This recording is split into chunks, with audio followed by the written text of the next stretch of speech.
name is Sarah, and I used to be your typical college student looking to make some extra cash. That was until that one fateful evening when I agreed to babysit for the Johnsons. The Johnsons were a pleasant couple who lived in a quiet suburban neighborhood.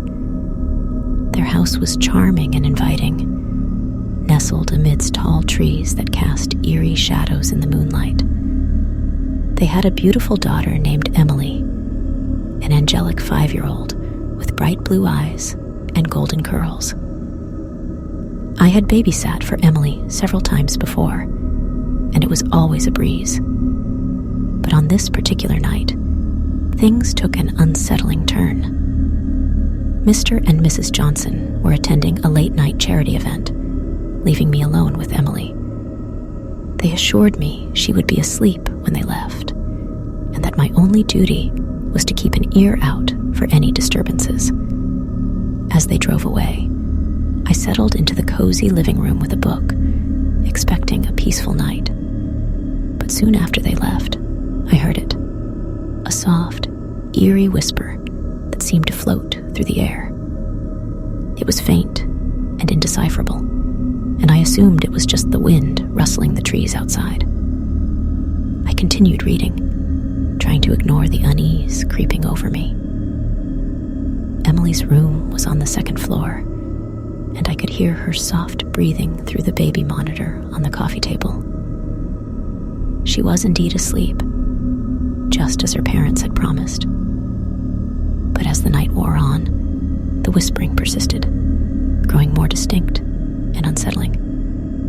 It was as if someone or something was speaking just out of reach, the words a distorted, sinister murmur. I tried to convince myself it was my imagination playing tricks on me, that I was overreacting to the ordinary sounds of an old house. Unable to focus on my book, I decided to check on Emily, thinking that seeing her peaceful slumber would calm my nerves.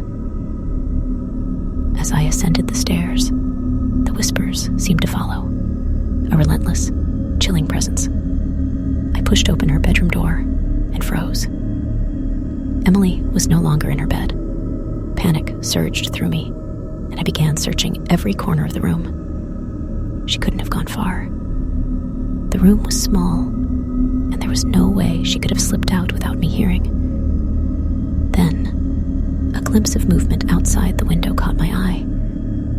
I rushed over and peered out into the moonlit yard, my heart pounding in my chest. There, in the pale glow of the moon, I saw Emily standing in the garden, facing away from the house. I rushed outside and called her name, my voice trembling with fear. She didn't respond. She stood perfectly still, her golden curls shimmering in the moonlight, her little frame shrouded in an eerie, ghostly glow.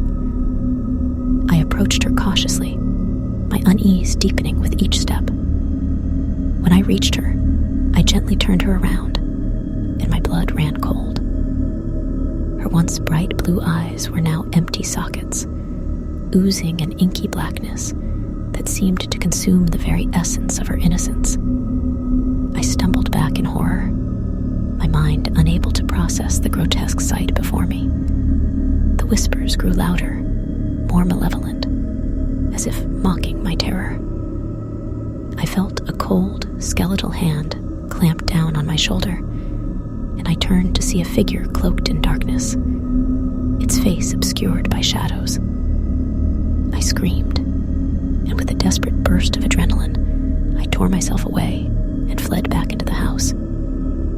I slammed and locked the door, barricading myself in the living room.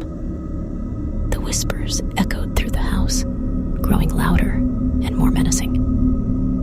Hours passed, and the whispers never ceased. The house felt like a malevolent entity, and I was trapped within its nightmarish grip. I huddled in the corner of the room, praying for dawn to break and release me from this living nightmare. When morning finally arrived, I cautiously ventured out of the house, my eyes red from sleepless terror. But there was no sign of Emily, the sinister figure, or the whispers.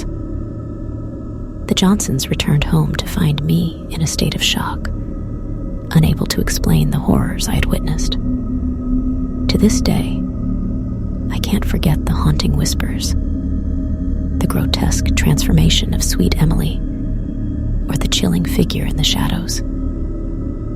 I never babysat again, and I still wonder what malevolent force had taken hold of that once peaceful house. Some mysteries are better left untouched, and some nights are best forgotten.